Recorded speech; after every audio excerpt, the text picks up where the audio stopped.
지난 4번 시간 통해서 십자가 주변에 맴돌던 사람들, 그 사람들이 예수님의 그 십자가 죽음을 어떻게 봤고, 그걸 통해서 무엇에 부딪혔고, 그 이후의 삶이 어떻게 되었으며, 그런 것들이 우리에게 십자가를 예수님이 지셨다는 것, 그리고 그래서 우리도 예수님의 십자가를 지고 예수님의 뒤를 따르는 제자로 산다는 것, 이런 것들이 어떤 의미가 있는가를 쭉 생각해 보았습니다. 오늘은 그 마지막 시간으로 아리마대 사람 요셉입니다.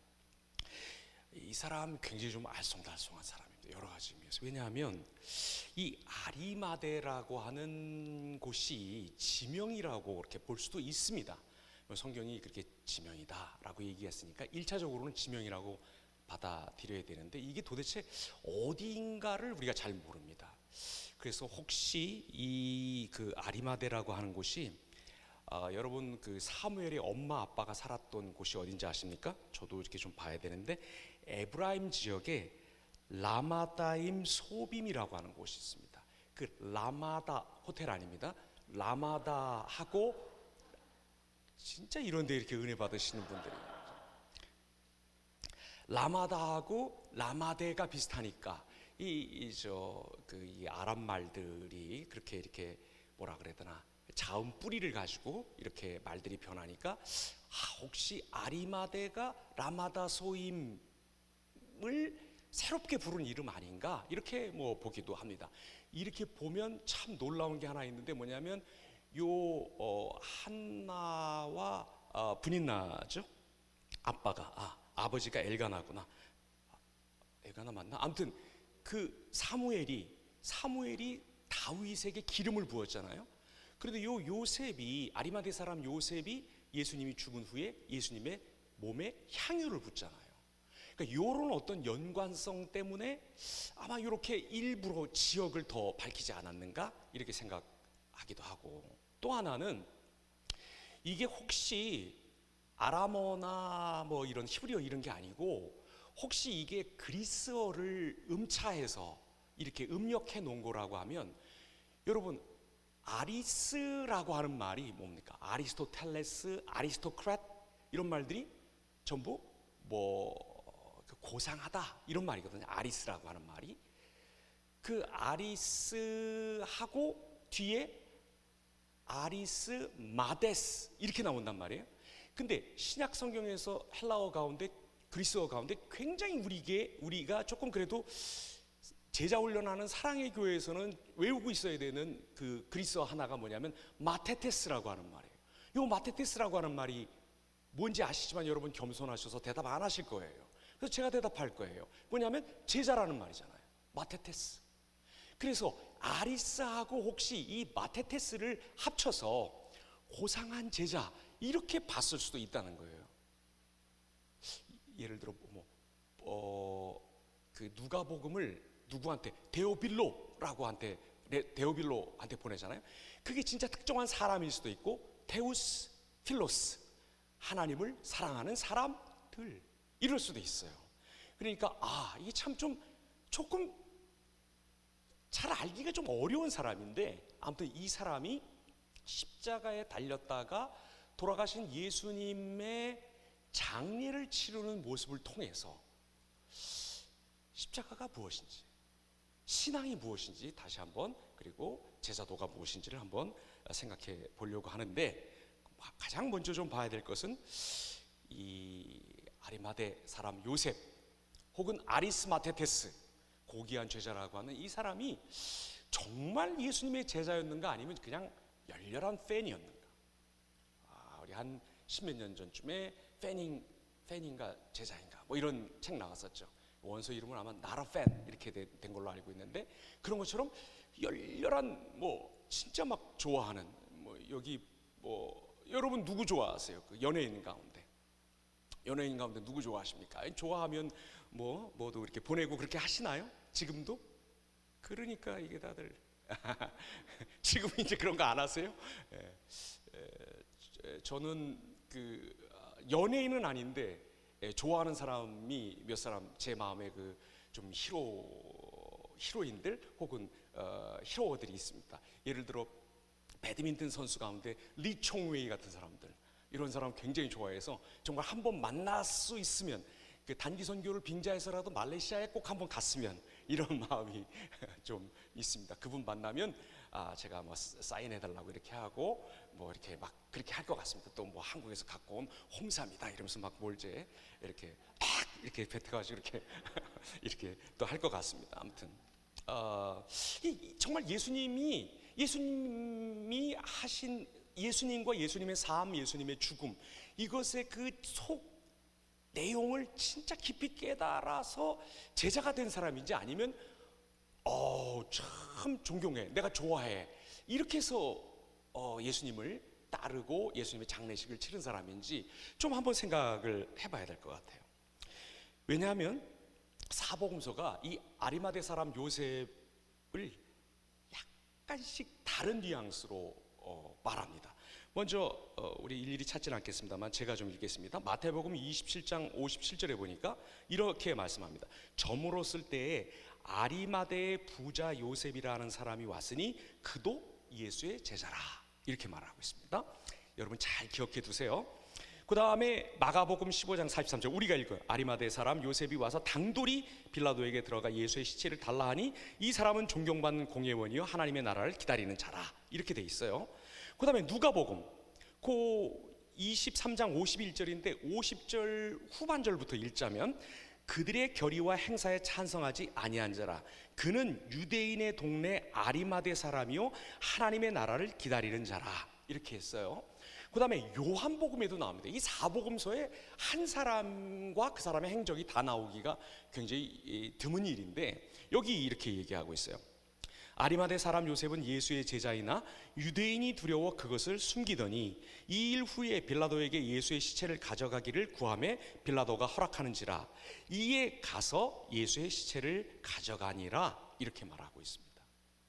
마태복음은 부와 부자가 부자 된 것이 하나님 나라에 들어가는데 도움된다고 했나요? 별로 도움 안 된다고 얘기하고 있어요. 그래서 그런지 아리마대 사람 요셉이 제자다 이렇게 명시적으로 얘기를 안 하고 그도 제자다, 이렇게 약간 뭔가를 유보하는 식으로 얘기하고 있는 것을 알 수가 있습니다. 마가복음은 평가가 좋은 편이에요. 여기 당돌이라고 하는 말은 목숨을 걸고 이런 뜻입니다. 그러니까 굉장히 예수님에 대한 존경심이 있었던 사람으로 그렇게 좀 얘기합니다. 그리고 존경받았다고 했는데 누구 존경을 받았다는 얘기는 잘 안 나타나 있어요. 백성들의 존경을 받았다는 얘기인지 아니면 지체와 신분이 높았다는 얘기인지 모르지만 아무튼 그렇게 나쁘게 평가하고 있지는 않습니다.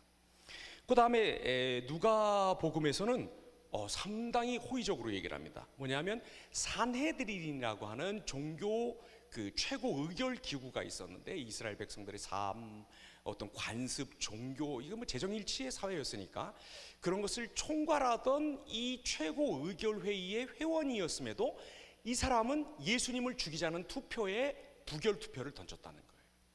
그렇게 얘기를 하면서 또 동네 얘기를 하는데 굳이 걷다가 유대인의 동네라고 얘기하겠어요. 예수님은 어디 출신이십니까? 유대인 동네가 아니죠. 예수님은 갈릴리 나사렛이죠. 유대인들은 저기 갈릴리에 있는 사람들을 별로 좋게 여기지 않았어요. 왜냐하면 이방화가 굉장히 많이 됐어요. 헬라 사람들 영향도 많이 받고 그리스 사람도 영향도 받고 로마 문화도 많이 받아들이고, 그래서 별로 그렇게 좋아하지 않았습니다. 근데 일부러 여기다가 유대인의 동네 출신이다라고 얘기를 하고 있어요. 여기 하나님 나라를 기다린다는 말은 이제 하나님께서 역사의 종말에 모든 자들에게 지금 성전이 있긴 하지만 이방인들이 있으니까 하나님이 이제 시온으로 돌아오시고 이방인들은 다 물러가고 하나님의 영광이 드러날 때 이방인 가운데 일부가 이렇게 예루살렘으로 와서 어떤 하나님을 믿는 전 백성을 이루고 그 백성들이 하나님을 영원히 찬양하는 가운데 새 시대가 열린다. 요걸 하나님의 나라라고 했어요. 그러니까 지금 새 시대가 열렸습니까? 안 열렸습니까? 아직 안 열렸어요. 정통 유대인들은 지금 이스라엘 정부도 인정을 안 해요. 왜? 아직 메시아가 왔다고 보지 않고 있기 때문에 정부 따위를 만든다는 것을 정통 유대인들은 인정할 수가 없는 겁니다. 메시아가 아직 안 오셨는데 정부를 만들다니, 다 엎드려서 베옷 입고 기다려야지, 이런 입장이 정통 유대인들의 입장인데, 아무튼 하나님 나라를 기다린다고 하는 말은 그런 말입니다. 제일 안 좋게 안 좋다기보다도 아무튼 조금 직설적으로 평가하는 게 요한복음인데, 요한복음은 뭐라고 얘기하냐면 아까 읽은 것처럼 예수님의 제자이긴 하지만 유대인들이 두려워서 자기가 제자인 것을 커밍아웃하지 않고 있다, 이렇게 얘기합니다. 그런데도 예수님의 장례를 치렀다, 이렇게 얘기하고 있습니다. 뭔가 비밀스러운 제자다, 이렇게 보고 있는 것 같습니다. 자, 여러분의 생각은 어떠십니까? 이 사람이 예수님의 열렬 팬이었다고 생각하시는 분들은 이쪽으로 모이시고, 진짜 제자, 찐 제자다라고 생각하시는 분은 이쪽으로 모이시고, 제가 한 1분 정도 시간을 드리면 또 진짜 하시는 분들이 계셔가지고, 여러분은 어떻게 생각하십니까? 이 사람이 어땠던 것 같습니까? 그리고 이 사람의 모습, 약간 열렬한 팬, 그 다음에 진짜 예수님의 제자, 왜 이렇게 사복음서가 이 사이를 넓게 벌려두고 이 아리마대 사람 요셉을 평가하고 있다고 생각을 하십니까?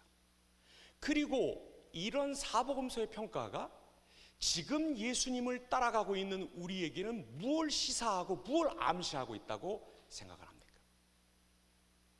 저는 이 아리마대 사람 요셉에 대한 이 사복음서의 평가를 보면서 어떻게 보면 제자도라고 하는 것이 이렇게 팬에서 예수님을 진심으로 깨달아서 이분이 누구이신지를 깨닫고, 이분이 어떤 분이면 무엇을 하신 분인지를 깨닫고, 이 팬의 자리에서 이쪽 예수님을 진심으로 깨닫는 찐 제자의 자리로 넘어가고 있는 과정이 아닐까, 이렇게 생각을 합니다.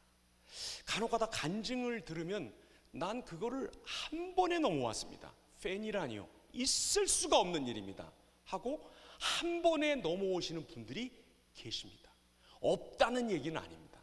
그런데 여러분의 지도 목사인 저는 솔직히 지금도 어느 날 컨디션이 안 좋은 날은 팬도 약간 악성 팬, 하늘 향해서 삿대질도 좀 하고, 와씨 이게 뭐야 막 이러면서 투덜거리고, 왜 다른 목사님들에게 주시는 지혜와 명철과 성령 충만을 나한테는 안 주시는 거예요? 구하지도 않았으면서 뭐 그렇게도 하고. 그래서 어떤 날은 팬으로 살고, 또 오늘 담임 목사님 전하신 그 말씀 들으면서 저는 굉장히 마음에 감동을 많이 받았는데, 강도 만난 사람이 바로 너다, 네가 너를 때린 거다, 네가 예수님의 친절과 예수님이 부으시려고 하는 포도주와 발라주시려고 하는 기름을 거절한 게 너다, 너 자신이다. 와, 난 굉장히 감동받았어요. 이런 날은 조금 제가 소리도 좀 덜 지르고 좀 덜 열을 올리고 집에 가서 혈압을 재면 한 40씩 이게 높아 있어요. 그래서 어떤 날은 집에 가서 혈압약을 다시 먹어야 돼요. 조금 오늘 좀 침착한가요 제가? 누가 그러는데 제 오랜 친구를 여기 그 로비에서 만났는데, 그 친구가 저한테 빛이 난다고 그러더라고요. 그 빛이 났다면 오늘 그거는 일부 예배 덕분인 것입니다. 오늘 좀 이런 날은 조금 그래도 내 이제 더 이상 팬 노릇 그만하고, 아무리 열렬하면 뭐해, 그분하고 나하고 무슨 관계가 없는 걸, 그냥 내가 그냥 뭐 내 필요에 의해서 뭐 또 급하면 뭐 우리 자식들 취직 잘 시켜주시고, 저 혈압 좀 낮춰주시고, 부정맥 없게 하여 주시고, 뭐 사랑의 교회에서 잘리지 않고 좀 오래 다니게 해주시고, 뭐 그런 기도 뭐 하는 건데, 어떤 날은 진짜 뭐 오늘 같은 진짜 그야말로 이런 날은 진짜 예수님의 제자가 된다는 것이 무엇인지, 거기에 상당한 코스트가 있다 할지라도 돌려받을 것이 영생이라고 하는 것이라면 그건 뭐 내려놓는 것도 아니겠다. 누구는 뭘 내려놨다고 그러는데, 야, 지금 이렇게 뭐 누더기인데, 내 마음이 누더기고 내 삶이 이렇게 거지 같은데, 진짜 이런 거 갖다가 예수님한테 이거 갖다 다 주고 뭐 거기서 뭐 진짜 영생 받고 하나님 사랑 받고 이러면 이거 어떻게 생각해도 남는 장사인데, 아직까지 예수님 따르자, 이런 생각이 들기도 합니다. 어떻게 보면 한 번의 사건으로 이렇게 넘어오는 분도 계시지만, 아마 우리 가운데 상당수의 사람들은 어느 날은 팬에 있다가 어느 날은 제자에 있고, 어느 날은 제자에 있다가 슬슬슬슬 미끄러져서 팬보다도 못한 자리로 자꾸 떨어지고 있는 자신을 보면서 걱정하고 있는 사람도 있을 것이고, 거기서 다시 뭔가 분발해야 된다는 생각, 고난주간도 다가오는데 이러면 안 되지, 부활절도 있는데 이러면 안 되지, 성찬을 받은 게 2주 전인데 이러면 안 되지 하면서 분발하고 있는 자기 자신을 보는 분들도 있는 것 같습니다. 그러나 한 가지 우리가 분명하게 알아야 될 거 있습니다. 이 둘 사이에서 부단히 고민하고 부단히 힘들어하고 어려워하고, 이거 혹시 내가 신앙도 없는데 내가 나를 속이고 있는 건 아닌가, 이런 생각을 하고 있을지라도 우리 주님께서는 팬으로 따랐던 간에 무얼로 따랐던 간에 우리를 변화시키실 것이라는 것입니다. 우리를 진짜 예수님의 제자로 만드실 것입니다. 지금까지 네 사람 다 봤잖아요. 백부장이 그랬고, 예수님 처형하던 책임자가 하나님의 아들이라고 고백하고, 살로메, 야고보 요한 엄마 오른쪽에 왼쪽에 그러던 사람이 초대교회에 큰 역할을 하고, 7 귀신 쫓아내어 주신 막달라 마리아가 부활 이후에도 7가지 부정적인 감정에 사로잡혀서 꼼짝 못하고 있었는데 그거를 뚫고 큰 증인이 되고, 강도가 죽어가면서 저분에게서 진짜 하나님의 구원이 나타났다고 눈이 떠지고, 자기는 하나님 나라가 오래 이후에 올 줄 알고 나 죽어도 무덤에 있어도 날 좀 기억해 주세요 그랬더니 오늘 네가 나랑 낙원에 있을 것이다, 이런 엄청난 하나님 나라의 특혜를 받고, 이런 일이 있지 않았습니까? 아마 이 아리마대 사람 요셉에게도 설령 그가 제자이나 유대인들의 시선을 두려워하더라, 비밀 제자였다 할지라도 아마 이의 믿음은 예수님 때문에 꽃 피우고 열매에 맺었을 것입니다. 우리도 그렇게 될 것입니다. 두 번째, 이 아리마대 사람 요셉에게서 우리가 봐야 하는 거 하나 있는데, 또 뭐냐면 그게 이 사람의 믿음이 이 관습을 따른 것인가 아니면 진짜 부활신앙이 있었던 것인가 하는 것을 봐야 합니다. 여러분, 이상하지 않습니까? 세례 요한이 목 잘려 죽었을 때 세례 요한의 제자들은 세례 요한을 장사 지냈습니다. 보통 그리고 이렇게 처형을 당하면 가족들이 가서 장사를 지냅니다. 근데 예수님 가족들도 지금 없고, 그 다음에 제자들은 뭐 다 도망갔고, 얼토당토하게 사내들인 공회의 회원, 요즘 말로 하면 뭐 국회의원 그 이상이 될 겁니다. 그 사람이 가가지고 지금 유대를 식민 통치하고 있는 총독에게 예수의 십자가에서 죽은 그 시신을 요구하고 있습니다. 이게 왜 차이가 나냐면, 지금 예수님은 한 지역의 분봉왕, 봉건왕의 지역왕에게 맞서다가 죽은 정도로 여겨지는 정도가 아닙니다. 이 로마 황제에 맞서서 반역했고 패배했고 수치를 당한 자이기 때문에 함부로 그 시신을 달라고 요구할 수가 없었습니다. 간혹 가다가 이렇게 뭐 지체가 좀 높은 사람들, 그 이제 식민지에서라도 높은 자들이 이렇게 십자가 처형을 당하면 황제의 생일이나 로마의 굉장한 국경일이 겹칠 때 가서 장사를 지내게 해달라고 가족 친지들이 요구할 수는 있었습니다. 어쨌거나 지금 로마의 십자가형을 당한 예수님의 시신을 요구한다는 것은 정말 당돌함, 즉 목숨을 걸지 않고는 되지 않을 일을 지금 아리마대 요셉이 하고 있는 것입니다. 그리고 이 당시에 예수님 같은 서민들이 묻히기가 어려웠던 이 아리마대 사람이 아마 이 예수님의 시신을 곧장 가다가 묻은 걸 보면 예루살렘 근처에 새로 판 무덤이라는 걸 알 수 있습니다. 그건 굉장히 돈이 많은 사람들, 귀족들이나 할 수 있는 일인데 거기다가 예수님의 시신을 안치하고 굉장히 정성을 다하는 모습을 볼 수가 있습니다. 이렇게 한 동기가 무엇일까요? 아마 예수님의 무덤 옆에 자기가 합장되기를 바라서였을 수도 있을 것입니다. 이 사람은 보니까 부활신앙은 없어요. 그 대신 뭐가 있어요? 하나님 나라를 기다리는 자더라. 언젠가 이 예수님 참 좋은 분이셨던 것 같은데, 분명히 하나님의 사람이셨던 것 같은데, 하나님이 이 예수님과 나를 역사의 끝에 부활시킬 때, 모든 민족에게 성령을 부어주시고 사람들을 부활시키시며 여호와께서 시온으로 돌아오시는 그 날에 예수님 이렇게 하나님의 경건한 사람 옆에 내가 묻혀 있으면 나도 좀 부활하는데 도움이 되겠지, 뭐 좀 이런 생각.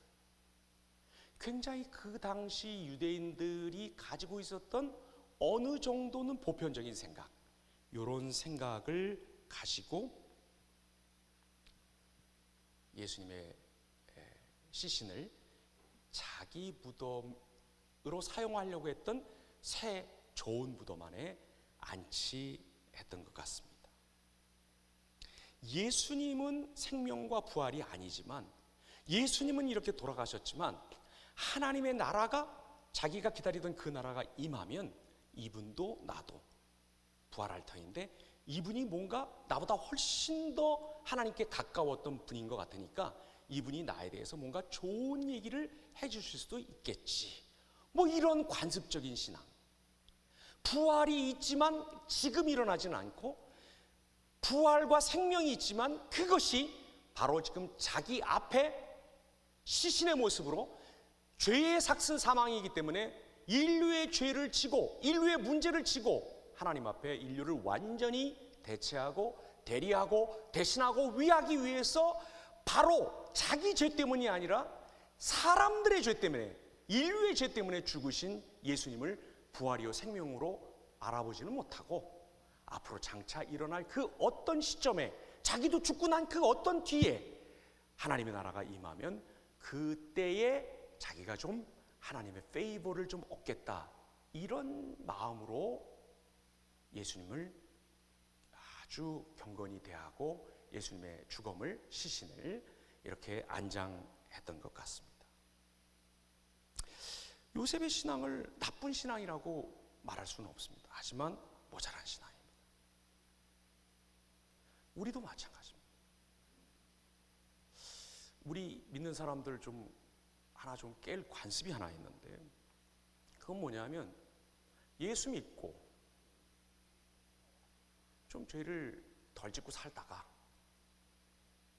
이제 그 중환자실에서 혹은 호스피스 병동으로 옮길 때 마지막 모든 힘을 다해서 사도신경 혹은 주기도문을 하고, 그 다음에 몸은 이렇게 화장터에 1500도 불가마로 들어가지만 영혼은 주님한테 가서, 주님 그동안 저 때문에 고생 많이 하셨습니다, 악수하고, 누구시더라 뭐 아무튼 악수하고, 이렇게 예수님 그동안 고생 많이 하셨습니다, 제가 왔습니다, 이제 좀 편히 쉬십시오, 이런 생각.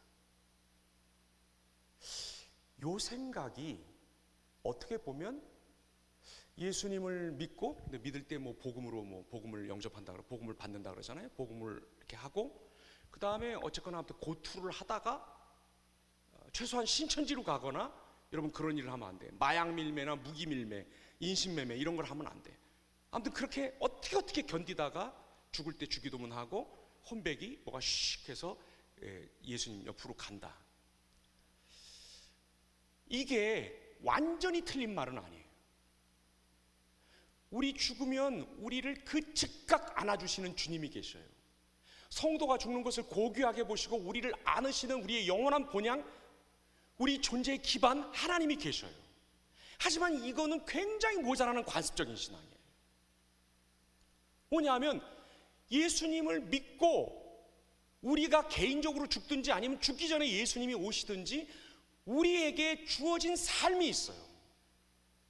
그게 뭐냐면 그냥 용서받았다, 죄 용서받았다, 이게 아니라 죄를 용서받은 사람으로서 예수님이 주신 새로운 심장과 새로운 삶의 동력과 새로운 삶의 목표, 그리고 거기에 반드시 이룰 수밖에 없게 하시는 은혜의 여러 가지 수단들을 주신 것을 전혀 활용하지 못하게 하는 아주 나쁜 결과를 빚는다는 것.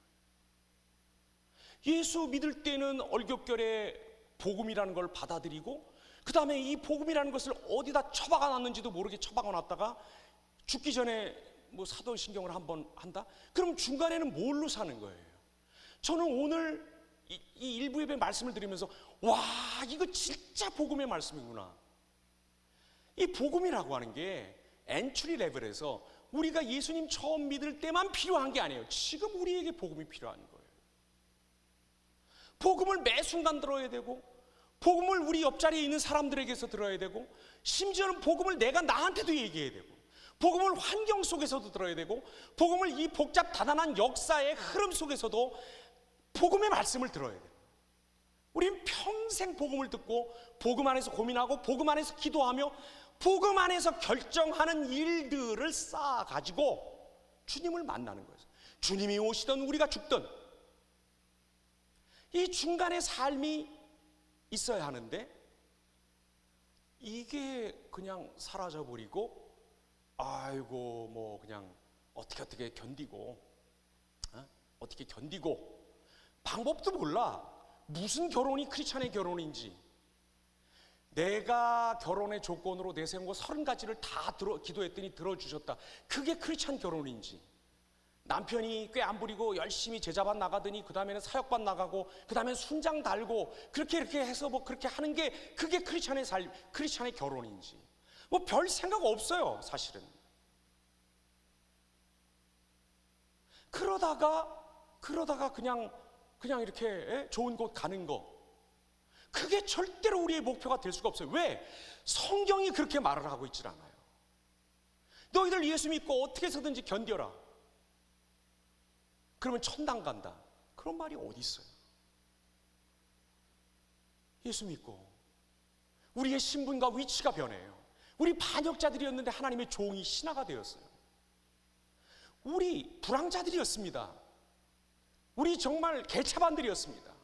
그런 자들을 하나님의 자녀로 만들어서 자기의 호적에 입적하신 그 하나님의 마음으로, 하나님의 일을 가지고 하나님의 능력으로, 성령으로 행하라고 하는 그 삶이 모조리 날아가 버리고, 바로 그렇게 새 마음과 새 질서와 새 방향과 단순히 십자가를 찬양하는 정도가 아니라 십자가를 지고 짊어진 삶의 모습을 통해서 나아가는 것, 그게 바로 부활의 삶이고, 그게 바로 부활을 기약하는 삶이라고 하는 것을 전부 빼뜨린 채 믿었다, 견뎠다, 죽었다, 천당 간다. 이거 빨리 우리가 좀 뜯어 고쳐야 합니다. 제가 옛날에 이 조남을 읽지도 못해가지고 막 그랬는데, 신약을 연구하는 신학자 중에 레리 헐테이도라고 하는 분이 계셔요. 헐테이도를 못 읽어가지고 헐타도 막 이러고 그랬는데, 나중에 보니까 헐테이도라고 읽더라고. 이 사람이 이런 얘기 하더라고요. 왜 불과 한 300년 어간에 기독교가 로마 전체와 지중해 연안 일대를 다 장악하는 소위 세계 종교가 됐는가? 그래서 사람들은 많이 오해한다는 거예요. 이런 말을 한대요. 바울이 목 잘려 죽은 게 한 AD 65년, 그리고 소위 밀라노 칙령이 나와서 로마의 국교로 기독교를 받아들인 게 313년, 한 200, 빨리 계산들 해보세요. 아무튼 뭐 그거잖아요.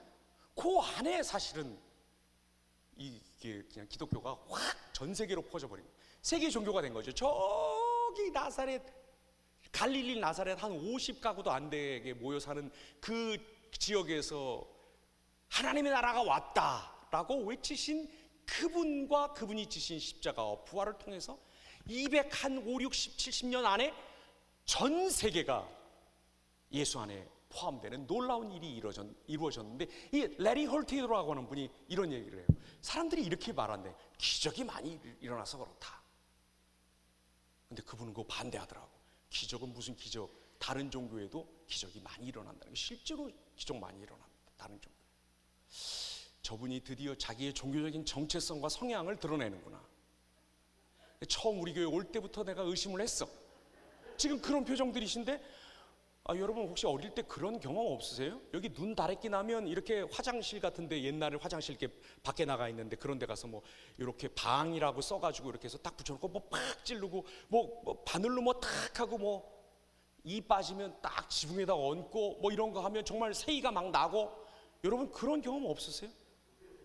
없어요? 여러분 그때도 다 치과 다니셨어요? 50년 전에도 임플란트 하고? 그런 기적 많이 일어나잖아요.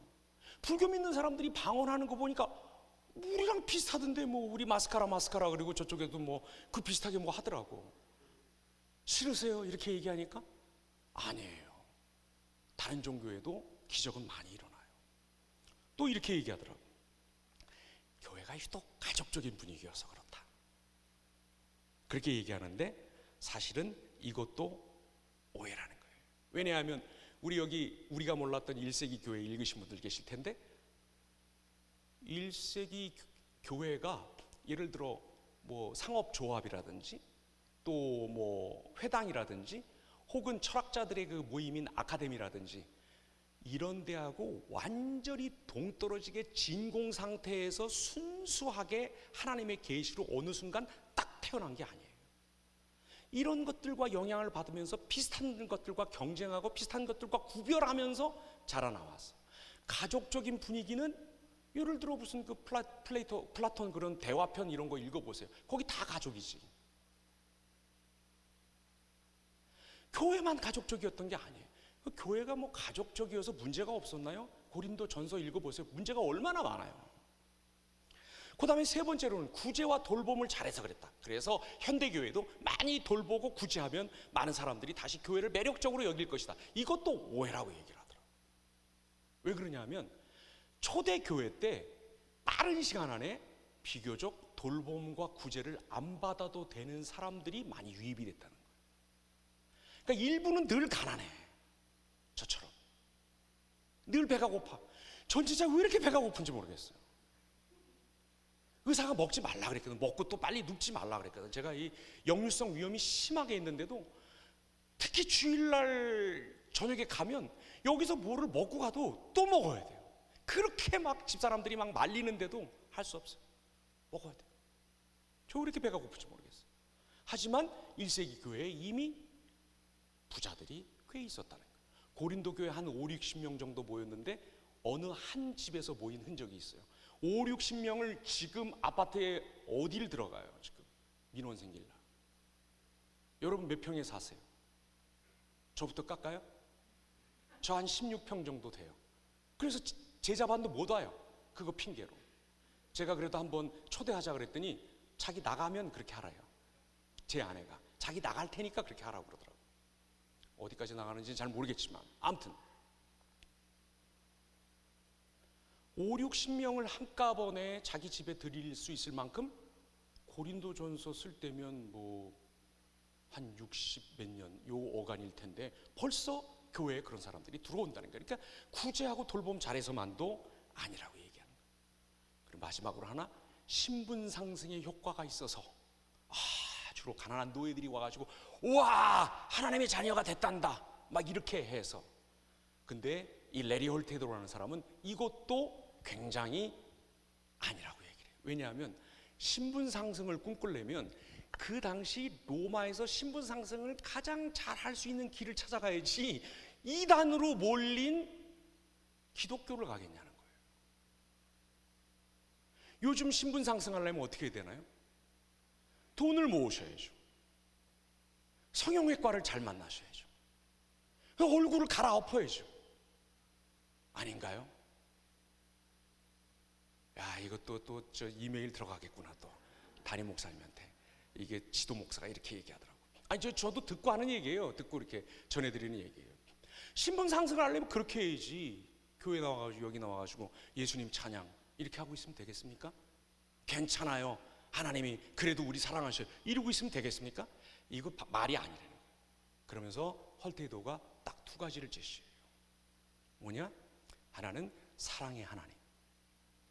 이 어디에도 그때까지 세계 종교의 어떤 경전과 어떤 실천에도 신이 인간을 사랑하고 또 신이 인간의 사랑을 바라고 인간에게 사랑을 베푸시며 그 사랑 때문에 인생이 바뀌고 관계가 바뀌고 행동이 바뀌는 것을 요구하는 종교는 어디에도 없었다는 거예요. 이게 1세기에 터진 폭탄이라는 거예요. 두 번째, 부활신앙이라는 거예요. 근데 부활신앙도 다른데 없지 않았답니다. 예를 들어 그리스의 오랜 고대 철학의 그런 신비주의 사상 같은 거 보면 봄에 겨울에 죽었다가 봄에 다시 뭐가 나오는 거, 그걸 약간 부활 사이클이라고 봤어요. 그리고 이게 다 끝이 아닐 것이다 해서 뭔가 이렇게 부활을 말하기도 했어요. 그런데 부활은 누구만 하냐면 지체 높은 영혼들, 철학자들, 정치가들만 하는 거였어요. 그리고 부활하려면 비용이 상당히 들어가는 거였어요. 그런데 이 한 줌도 안 되는 가난한 노동자들, 그래서 우리가 읽은 우리가 몰랐던 1세기 교회의 저자 박영호 목사님은 두란노 서원은 조금 어폐가 있는 말이고 두란노 공방, 제가 하나 말 지어냈어요. 두란노 공업사 이런 데서 모였을 거라는 거예요. 그런 가난한 노동자들, 하루 벌어서 하루 먹는 사람들이 부활의 소식을 접한 거예요. 그것도 육체의 부활의 소식을 접한 거예요. 그것도 나중 일이 아니에요. 그 생명을 미리 여기서 성령 안에서 받아서 사랑과 믿음과 희망으로 살아갈 수 있는 부활의 프리뷰, 예고편을, 보증서를 받은 사람들이 생겨났다는 거예요. 그 사람들이 일어나서 자꾸 퍼져가니까 불과 한 200 몇십 년 안에 기독교가 세계 종교가 되었다고 하는 것입니다. 믿으십니까 여러분? 좀 아멘 좀 해주세요. 이거 나 정말 어렵게 알아낸 거란 말이에요. 여러분, 천당, 뭐 그렇게 천당 가는 거 그렇게 신경 쓰십니까? 제가 보니까 여기 2층도 그렇고 1층도 그렇고 다 가시겠구만요. 뭐. 네, 감사합니다. 다 가실 거예요, 여러분. 걱정하지 마세요. 아니, 학교 열심히 지금 다니면서 공부 열심히 하는 분이 졸업식 걱정을 왜 하고 앉았어요? 졸업식은 열릴 거예요. 걱정하지 마세요. 그게 개인의 종말이든 예수님의 귀환이든 걱정하지 마세요. 지금 해야 할 일을 합시다. 지금 살라고 주신 것들을 활용합시다. 지금 우리에게 주신 선물을 자랑하십시다. 지금 그것들을 가지고 우리가 당면한 침체를 한번 극복해 봅시다. 지금 우리가 당한 문제들을 어떻게 해서라도 한번 돌파해 보려고 애써 보십시다. 함께 모여서 기도하십시다. 그러기 위해서 공동체가 참 필요하고 중요한 것 같아요. 혼자 그걸 잘하면 된다고 생각하는데 혼자 잘 안 될 뿐더러 혼자 그렇게 외로운 늑대 마냥 어디 저 산속에 가가지고 뭐 나무 뿌리 한 장 붙잡고 막 이러면서 밤에 기도하고 하는 거, 우리 수키 마냥 하울링하고 그러는 거, 그거를 이상적인 신앙이라고 신약 성경에서 말한 바가 한 번도 없어요. 바보 같아도 이 사람 좀 싫어도 나도 싫은 사람 많아요 진짜. 여러분도 제가 싫겠지만 그거 꾹꾹 참고 그 속에서 부대끼면서 예수님이 우리에게 주신 선물로 그것도 끌어안고 그 짐도 내가 지고 함께 나가보겠다고 하는 동안에 우리가 놀라운 사람들로 변화되는 것입니다. 오늘 이 자리에 제 오랜 친구가 한 사람 왔어요. 친구가 왔는데 원래 이 친구가 청년부를 가야 되는 친구인데 제가 오늘 여기 한번 오라고 얘기해서, 한번 오라 그런 게 아니라 뭐 오늘 괜찮았다 그러면 계속 여기 있으라 그러려고 그래요. 우리 기도원 마스코트로 이렇게 지정해가지고.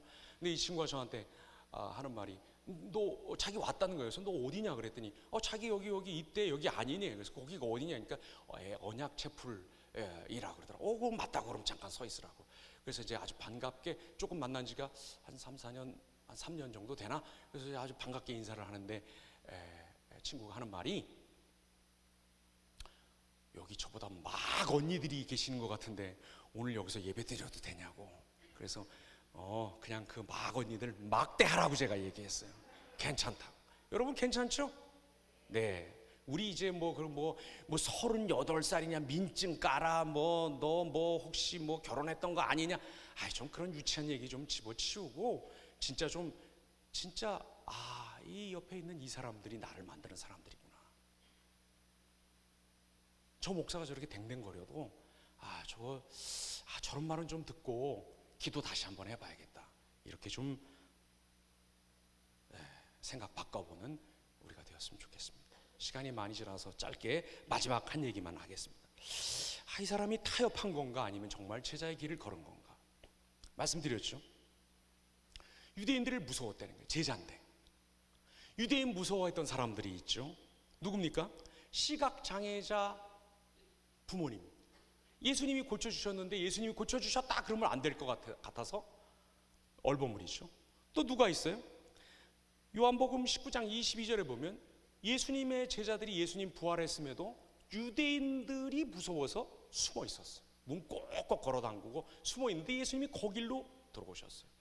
특히 요한복음은 유대인들의 시선을 두려워하고 있는 상태를 그렇게 좋은 신앙의 상태라고 얘기하지 않습니다.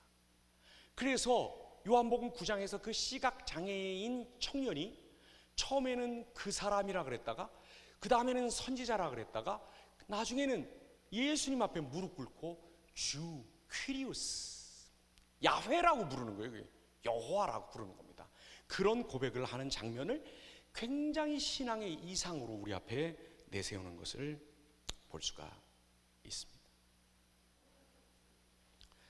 여러분, 우리에게는 이런 용기를 가질 방법이 없습니다. 믿음도 없고. 근데 예수님께 있습니다. 우리 첫 시간에 보았습니다. 구레네 사람 시몬 억지로 붙들려서 십자가 지고 가는데 어느새 보니까 예수님이 다시 힘차려서 그 앞에서 걸어가고 있더라. 자, 제자도를 신약성경 특히 사복음서에서 뭐라고 얘기해? 예수의 뒤를 따르는 것이라고 얘기하잖아요. 억지로 잡혀왔는데 어느 순간에 보니까 자기도 예수님의 뒤를 따르고 있다는 거예요. 우리가 따르기로 뭔가 결정하고 변화시켜서가 아니라 예수님이 우리 앞에 슬며시 끼워 들어와 주시는 거예요. 얘야, 일로 가자. 얘야, 내가 여기 있다. 얘야, 내가 이제 한 발 더 간다. 이 방법으로 예수님은 반드시 우리를 어떤 제약과 어떤 제한과 심지어 핍박이 있다 할지라도 그것을 뚫고 예수님의 참 제자로 굳건히 세우실 것입니다. 그 사실을 여러분 붙드시고 당장 내일 그렇게 되지 않을 수 있지만 내 생애 전체를 통해서 전반을 통해서 반드시 하나님이 이 은혜를 주시고 이 제자도의 초대가 헛된 것이 되지 않도록 중간에 못 따르고 돌아가는 일이 없도록 반드시 열매 맺어 주실 것이라고 하는 것을 믿고 다시 한번 기도하고 마음을 주님께 정향 오리엔테이션 시키고 나가는 우리가 되기를 바랍니다. 좀 늦었지만 그래도 한 10분 정도 우리 나눔 하겠습니다. 이렇게 짝들 지으셔서 이렇게 오늘 여기 나오는 문제 가지고 같이 한 10분 정도 이야기 나누시기 바랍니다. 정 어색하시면 집에 가세요. 네.